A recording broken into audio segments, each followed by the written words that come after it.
FAFSA. Sounds kind of like a soft drink, but it's more relevant to financial literacy, and it's coming up later today on CNN Student News. I'm Carl Azus. Welcome to the show. First up today, a tribute. Yesterday was the first anniversary of the terrorist attacks on the Boston Marathon.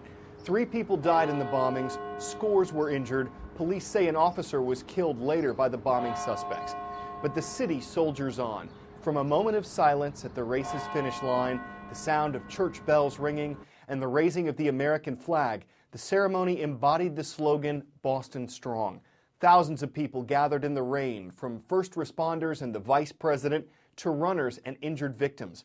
One man who had shrapnel in his leg said that last year he was on the ground at the finish line. This year, he'll be running across it. Is this legit? There is a vaccine for the Ebola virus. Not legit. There is no known cure or vaccine for Ebola. Avoiding close contact with Ebola patients is crucial. One unique thing about Ebola is that unlike some other viruses, people don't tend to spread it until they actually get sick with it. So it's only when they're feverish that they're contagious. But once they are, it spreads very easily and kills more than half of those who get it. It's never infected humans in the U.S., but for scientists researching and trying to stop Ebola's spread in Guinea, taking extreme precautions is just part of the job. A simple blue box, potentially carrying one of the most dangerous pathogens in the world, on its way to be tested. In less than 4 hours, we'll find out whether it contains the Ebola virus. The fate of 3 patients depends on what's inside. Simply getting the blood samples is a life-threatening job. One of these workers told us he has a 9-month-old baby at home. They'll do everything they can to protect themselves. 3 pairs of gloves, booties, and layer after layer of gowns. They go in to see the patients, every single inch of their body covered, impermeable suits, nothing in, nothing out. You see, even a drop of the Ebola virus that gets through a break in your skin can infect you, and we all have breaks in our skin. This is the painstaking detail and process you have to go through to be able to interact with these patients with Ebola. This is as close as we can get. They're decontaminating themselves, but they've taken the blood samples and put them in this blue ice chest over here, and it's highly suspicious that contains Ebola. WHO lab technicians suit up next. They've just been hand-delivered the blue boxes. Now it's their job to test the sample for the deadly virus. They're going to have the results just 2 hours from now. But a few years ago, being able to test for Ebola on its own turf was impossible. Precious blood samples had to be taken out of remote forested areas in Central Africa and flown to the CDC in Atlanta or the WHO in Geneva. Pilots would sometimes refuse to fly the dangerous pathogens. And even if they did, it could take days or weeks to get the results. 8 p.m. We get the call.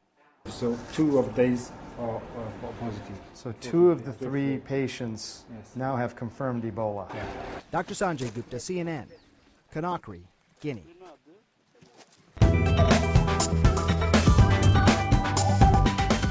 We're 16 days into Financial Literacy Month, and we have a new term for those of you who are thinking about higher education.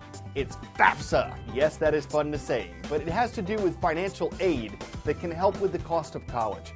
If you're applying for that aid, the U.S. government requires you to fill out a form. It's called the Free Application for Federal Student Aid, or FAFSA.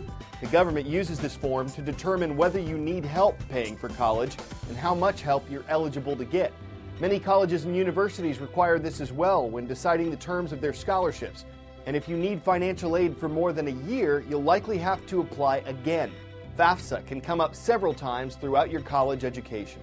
Another event happening in April is National Library Week. It runs from the 13th through the 19th, and in honor of it, CNN.com asked viewers to submit their iReport photographs of their favorite libraries. The results are beautiful, in some cases astounding. According to the American Library Association, the week-long observance has been around since 1958.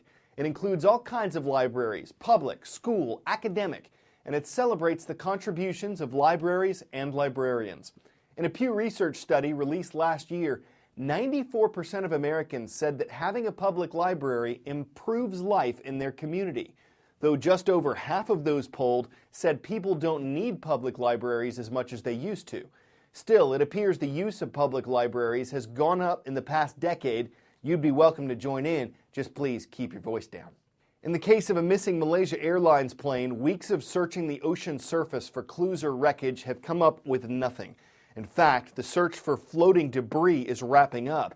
Now the focus is on what's under the waves. And though no new pings or underwater signals have been heard recently, new maps are being drawn.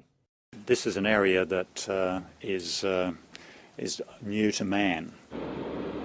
With no pings since last Tuesday, the search heads straight down to the ocean floor with what is known as an AUV, the autonomous underwater vehicle Bluefin 21. And to say this is uncharted territory is putting it mildly. On the sort of imagery I've seen, it's not sharply mountainous or anything. It's more flat and almost rolling.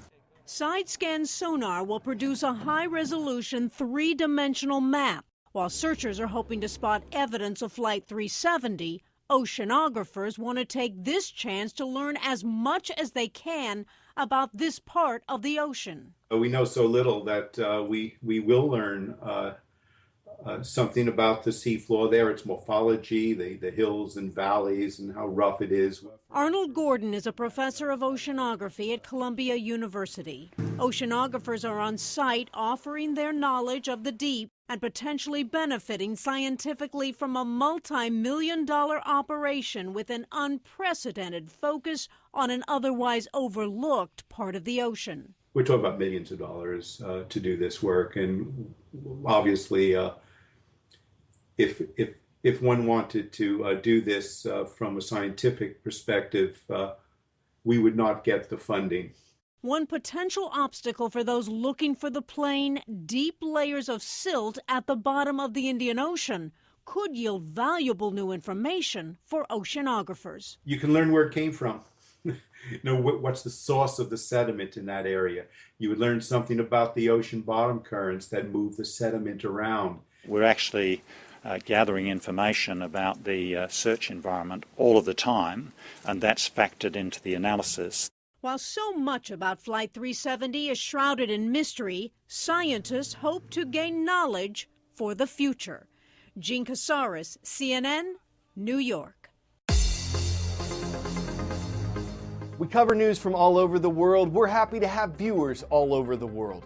This Worldwide Wednesday, we're saying hello to Linh Trung Junior High School. It's in Ho Chi Minh City, Vietnam. Across the Pacific, happy to see you in Woodstock, Ontario, Canada. They're online at Springbank Public School. And in Marche-en-Famenne, Belgium, thank you for watching at Institut Saint-Laurent. Glad to be part of your day. You might have heard your parents say, "You're growing up too fast." Here's proof. It's a time-lapse that a Dutch filmmaker made of his daughter from when she was a newborn to her 14th birthday. The original YouTube video lasts 4 minutes. This is sped up even more. The man says he saw his daughter changing so quickly that he needed to document the way she looked. And a British newspaper says the girl, like her dad, is proud of the project. Of course, it took some time to put together, but it certainly grows on you. It's something the family can watch year after year, clocking the differences, seeing how time flies. This was truly a video for the ages. Our 10 minutes is up. I'm Carl Azuz. We hope you'll make time for us again tomorrow.